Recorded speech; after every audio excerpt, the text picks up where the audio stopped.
For many of us, Yu-Gi-Oh! Started as a playground activity, opening packs and using our favorite monsters to beat our friends. However, players have moved to secondary markets like TCG Player to acquire the product they need, skipping the wonders of opening packs. In this series, I'll be building my own competitive deck using $30 every payday. Singles will be off limits, and certain products will require a special currency to unlock. This is my journey into Sealed Only Yugioh. Alright, it's episode 16, bros. The first part of this opening, we're opening up some packs of Leov and some packs of Uav, and we're waiting for a new structure deck. Clock Arc, Judge of the Ice Barrier, Spriggan's Booty, Star Mine, Amazement Special Show, Scrap Raptor, Warrock Generations Boo Boo Game, and Lavolval X-Lord. You and I, Binary Blader, Crossbreed, Bujin Mahitotsu, Yamamori, Spriggan's Brother, Judgment of the Branded. What? Branded and White. What the fuck? ZS Armed Sage, Birth of the Prominence Flame, 1x1, Spriggan's Booty, Judgment of the Branded, Dog Tag, Yamamori, Kid Hells, and Horror House. Mahmood, Clock Arc, Big Blow, Screams of the Branded, Dogmatic Calamity, Twin Saber, I Challenge You, Camp Roaster, and Mysterion, the Dragon Crown. Judge of the Ice Barrier, Star Mine, Bujin Mahitotsu, Sunvine Crossbreed, Dark Eye Nightmare, Bujin Ascendance, Zexal Alliance, I Meet You, and Family Faces. Okay, we do not pull the third Scrap Raptor, but that is very nice. The Last Warrior from Another Planet, Bloom Harmonious, the Melodious Composer, Auroradon, Almirage, and Madame Vare. Bloom Harmonist, Malefic Tune, Imperm, Madame Vare, and Last Warrior. I'll fucking take it! It's not Dingirsu, but this is fucking nutty!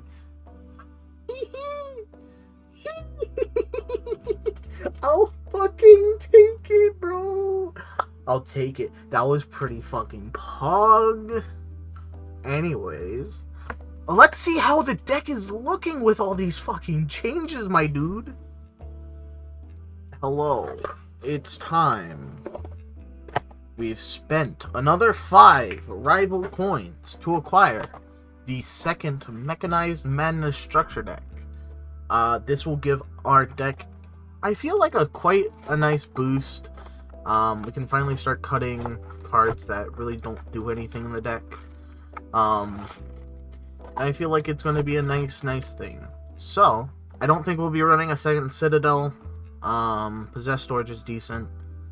Definitely Redeployment. Fortress. Like the small ones are all pretty decent. Cannon's a definite yes. Jizukiru is definitely a side deck card. Recycler, our third Recycler, baby. Limiter might be in the side. Cyclone's good. Overdrive's pretty good. Solemn Strike. That's essentially really all that we're going to be using in this structure deck.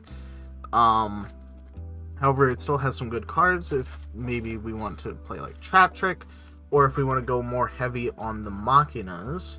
But for now, stuff like Fortress and Cannon, being able to discard our Orcus easily for bodies. Redeployment can search some good stuff. Recycler is the most important part, and then stuff like side deck cards and some good traps. Overall, that's what I wanted this for. So let's see how the deck's looking for episode 16. Orcust is back, baby. Now, we have quite a few changes actually to the deck, which is nice. So let us dive right in. Starting with our Orcus, nothing's really changed. We have the same monster lineup: 2-1, 1 Nightmare, 2 Skeleton, 1 Brass Bombard, 2 Iron Zets, 2 Babel, and 1 Crescendo. Now we have a new engine. We are running the 2 Scrap Raptor and the 3 Scrap Recycler. We're not running Scrap Golem because I can't abuse it yet.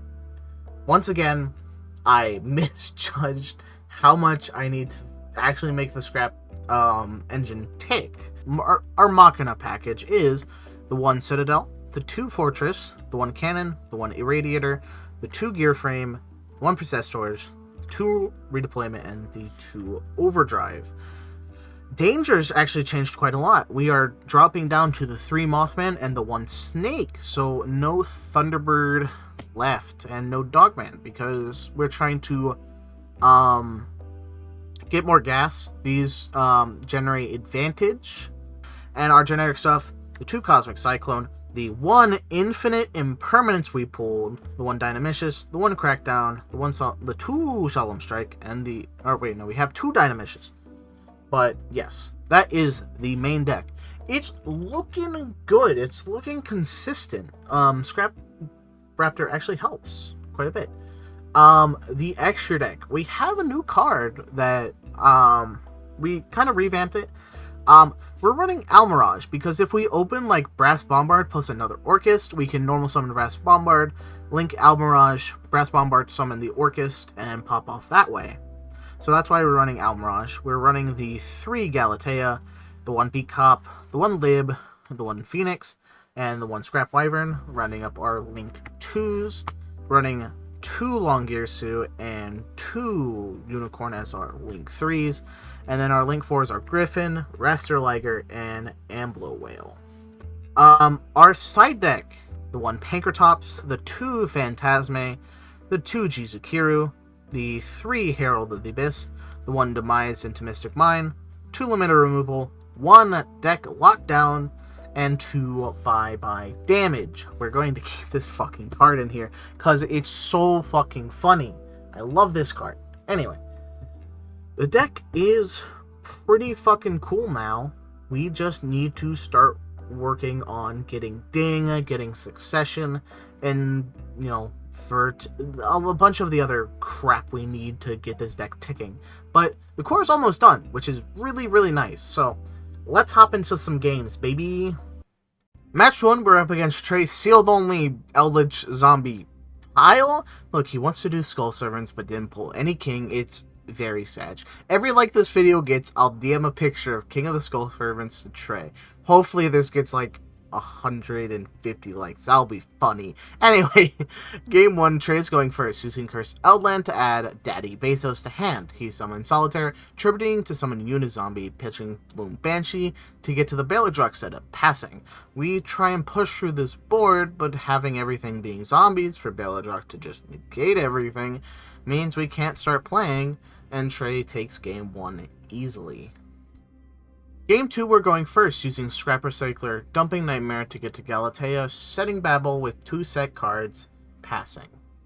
Trey starts with Eldritch, pitching Conk to pop Galatea. He summons Tracer, swinging in and moving to end phase, triggering Conk to set White Destiny. We chain Nightmare, sending 1 for our turn, then Cyclone the White Destiny. However, on our turn, we're forced to summon Nightmare and essentially set 3 pass. Trey sets a card, then activates Eldritch to summon. He summons Recharger, linking into Booster Dragon. He then summons Wyver Burster, linking into Triple Burst, searching and summoning Collapse Serpent.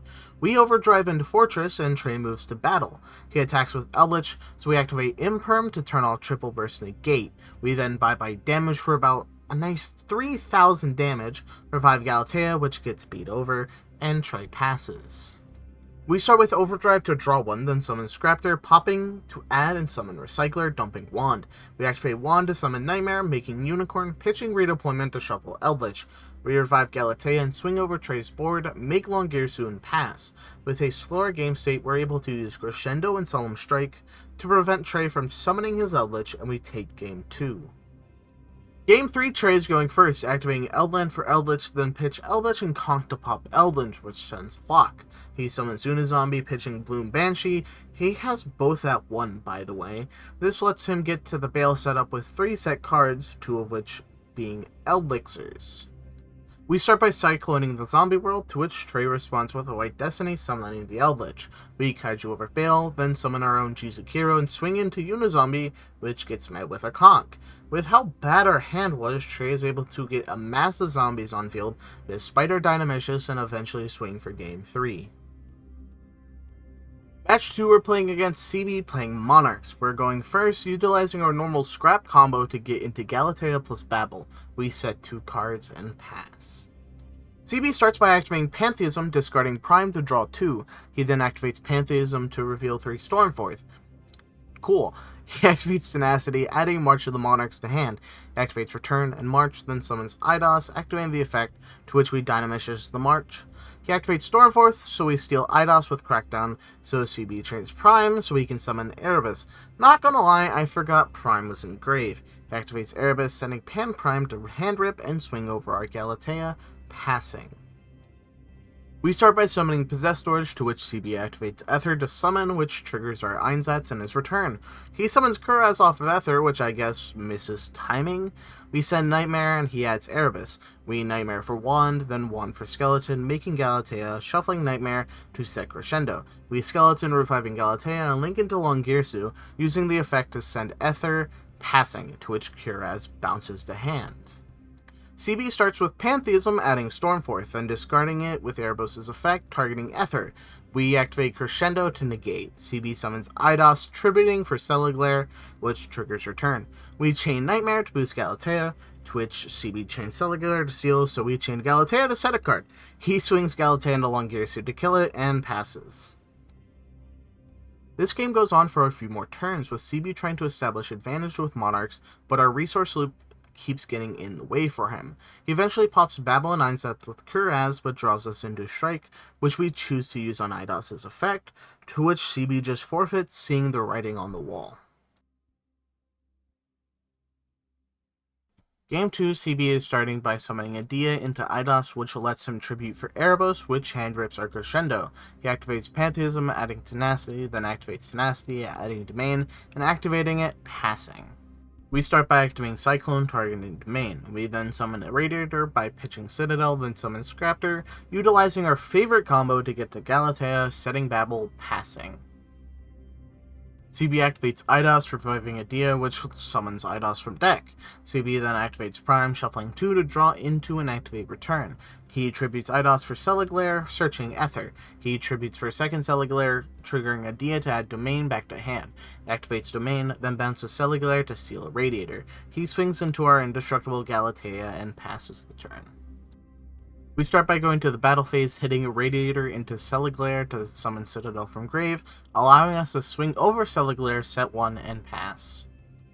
CB activates Eidos for Eidos, tributing Adia for Celiglare, which triggers Return and Adia. CB chains Celiglare to try and steal Galatea, so we chain Citadel to wipe the board. He activates Erebos to get Celiglare back in hand, then Pantheisms for Stormforth, using Stormforth to tribute over Galatea for Celiglare, swinging in and passing. We start by activating Dynamicious to remove Celiglare. We activate Skeleton to revive Galatea, shuffling Skeleton to set Crescendo and pass. With Crescendo, we're able to negate Eidos, forcing CB to pass, which lets us start popping off, and with no way of getting Monarchs out, CB eventually forfeits. Match 3, we're going up against a Corian using True Draco Virtual Roll. We're going first, starting with the Recycler, which gets Gammaed. Great. We activate some Dangerous to try and wall up, getting Tsuchinoko onto board and passing with a Strike set. Despite our Solemn Strike, Corian is able to pop off with 3 Virtual Worlds in hand, climbing into Shen and Cloud Castle, overlaying for Enter Blathnir, and swinging in. We are forced to set Dino and pass, which isn't even enough to stop him from swinging for game the following turn. Game 2, we're once again going first, starting with Scrap Raptor. We pop Scrap Raptor for Scrap Recycler and summon Recycler, which gets Gammaed. In the arms of the angel. Anyway, Corian's able to pop off with his virtual world bullshit and win game 2 with ease. Did you expect anything else? I feel immense pain right now. Fuck Gamma. I'm going to cry. Not really. Consistent? More like consistently fucking losing. Cause my god, our win record fucking sucks. We're what? 13, 36, and 1? God, something needs to change. Scrap Raptor was a step in the right direction, but it's just it's still not there. We need Dingirsu. We need third Scrap Raptor. We need Succession. We need a bunch of shit that we don't have. And we're episode 16. I feel pain. Hopefully, in the next couple of episodes, our luck turns around. Maybe Scrap Raptor was the birth of a new era where I pull everything I need. It probably won't be. Stay tuned for next week where I don't fucking pull Dingirsu for the fucking, 5th opening. Gotta love it. Anyways, I hope you all enjoyed. I hope you all comment, rate, subscribe. Really helps the channel. If you want to see more, you know where to look. Bye-bye!